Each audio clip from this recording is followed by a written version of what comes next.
តិចហើយខ្ញុំដាក់ទៅចូលទៅពងមាន់ដាក់ទៅពងមាន់ចូលហើយយើងដាក់ស្ពៃស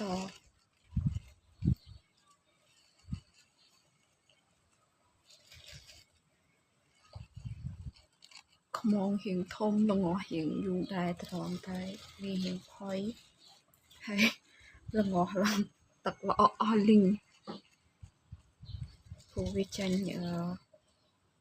ខ្លាញ់ចេញមកពីឆ្អឹងខ្មុំ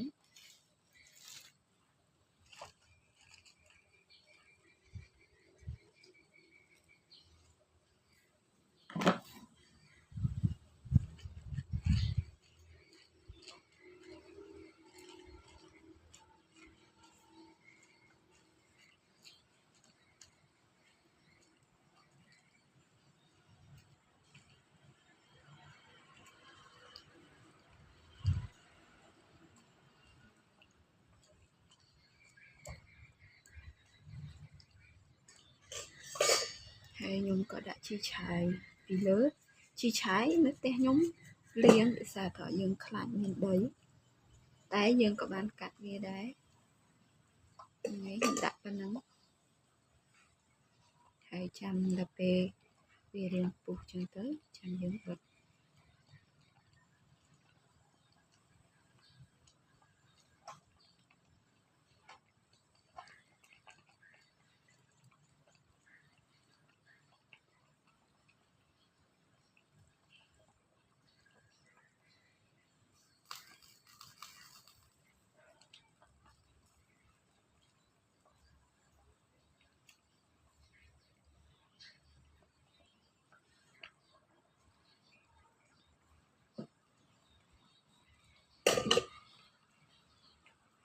ពេលដែលពុះទៅខ្ញុំបង់ស្លឹកខ្ទឹមគឺរួច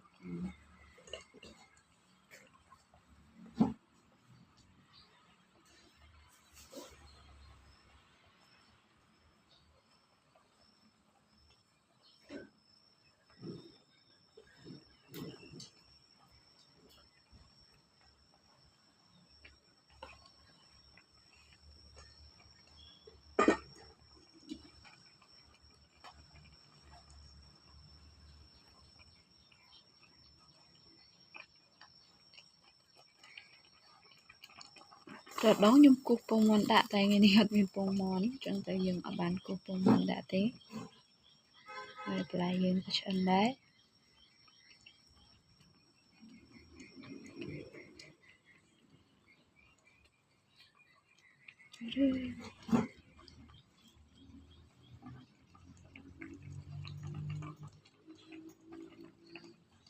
ហើយខ្ញុំយកប៉ុណ្ណឹងហើយតោះមកខ្ញុំបង់លឹកខ្ទឹម